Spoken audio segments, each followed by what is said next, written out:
Hello!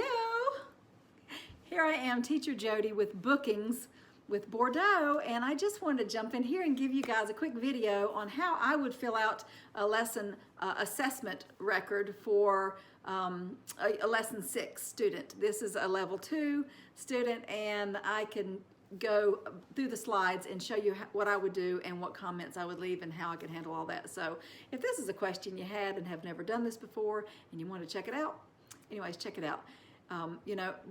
Just try to be as accurate as you can on your child's performance during class on the assessment. And, when you leave your comments, you could do a template and then just specialize it and make it special and specific for your student. Okay, here we go.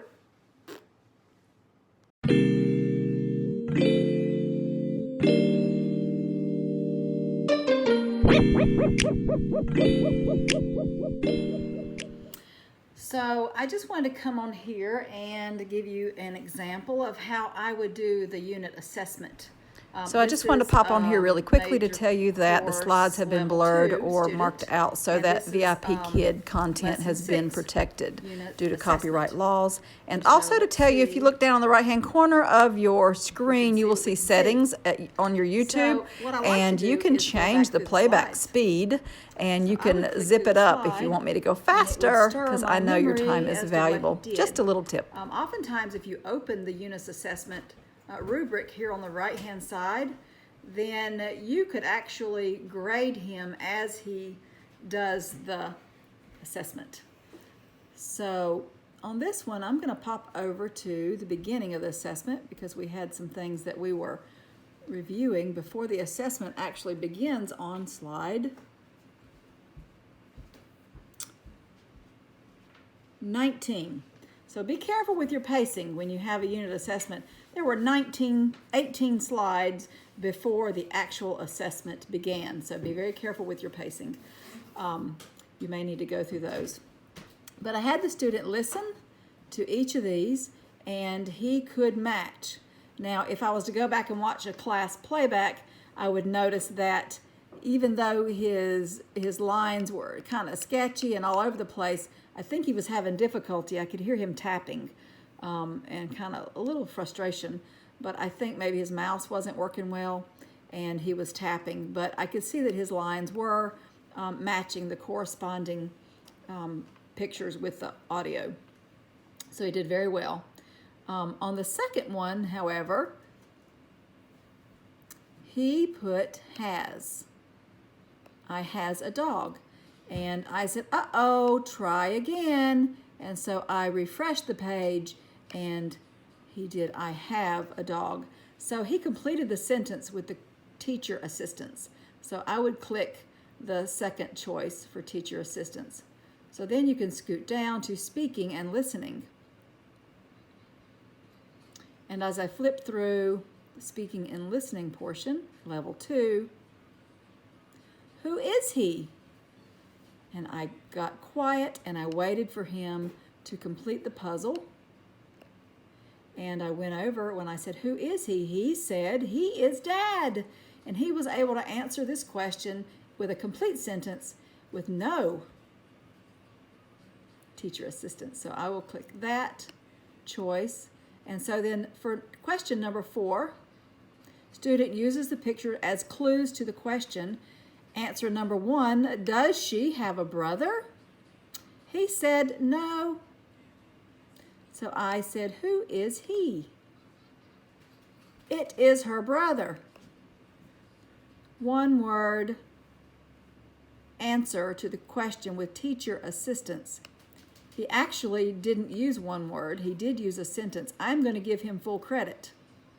Sometimes it may be difficult to tell if the pictures were boys or girls. I will give him the benefit of the doubt.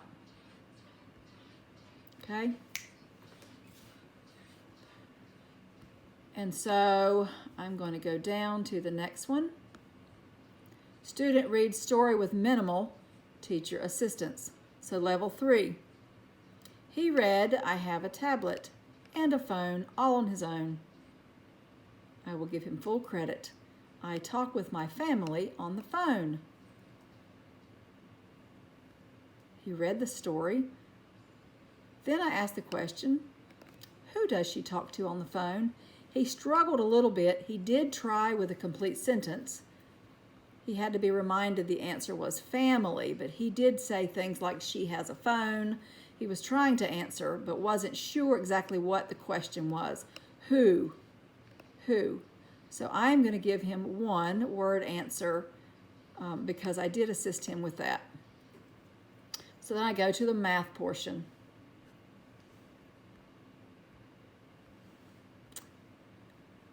He was able to count the number of animals on one side to the number of animals on the other side, and he was able to say that these are not equal. He gets a full credit for that. I did not assist him at all. And then, as we read this story, he listens and he repeated the story with me about Lisa Ann going to the zoo with her brother Tino and what they saw. And he was able to drag the equal amount of animals. So he solved that word problem with minimal teacher assistance. So that brings us to the close. He did a great job. We high-fived, we woohooed, we celebrated, and he sees that he wins through. And then there was a section where he could actually discuss the last picture, where there was a family, and I told him that he could complete this project about his family. And then I could go to the very ending where there's a comment section. This is where I copied and pasted a template from the materials section. And then I'm going to be able to specialize it for my student. It was great to see this student in class today. He did a great job learning the words toy and swing. He did a good job answering what you do on a swing. So for the comment section of the assessment, I'm able to go over here, and where I had pasted a template of this lesson on a sticky note, I can copy this, come back over to this place, and paste it there. Then I can remove unnecessary things. I can go up and make this very personal. Today we began our lesson by reviewing. I would actually even go before that and say,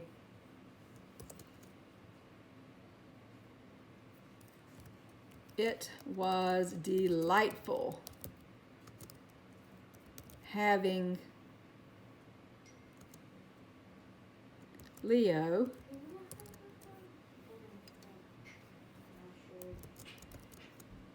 in my class today, as usual, because I do have him often. Today we began our lesson by reviewing. Then we began the Unit 4 assessment by reviewing Dad, Brother, Sister, Mom. Next, we answered questions. He did a super job on this level.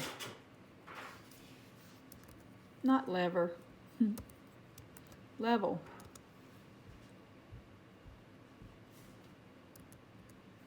And I'm going to say Leo read a story about talking with family, which he did.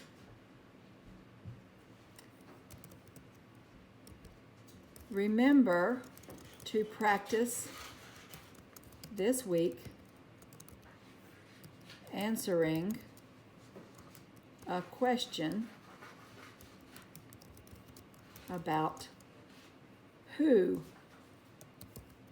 And I'm going to put who with backslash. That way it stays in English.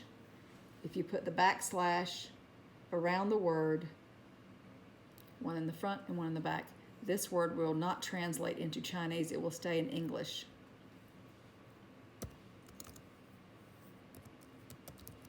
Who. Finally, we compared items that are equal and not equal to.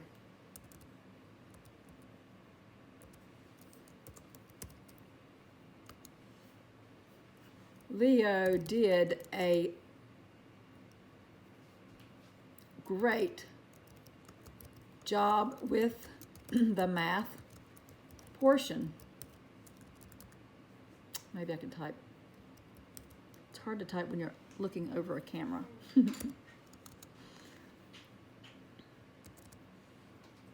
The final project is due during lesson 12.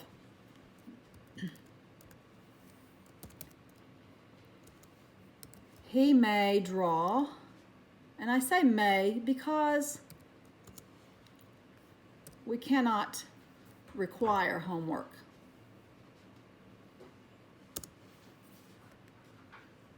He may draw a picture of each family member of your family.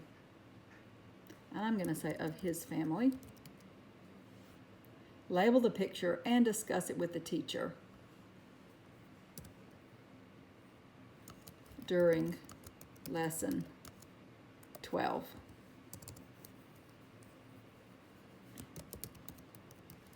Congratulations on a lesson.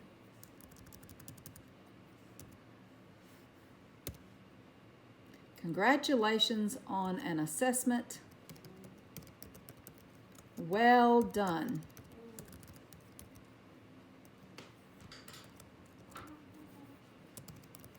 See you soon. Teacher Jody. And I always include my show name on these. Even if it's students that I have over and over and over again, I guess maybe you could leave the ending off because they know who you are, but especially if you are wanting to make an impression on the family because you would like for them to choose your class again, be sure your show name is included so they will know how to find you. Okay?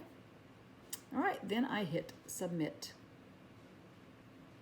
And it has been submitted. It will not let you submit if you haven't filled out every portion. And so that's all she wrote.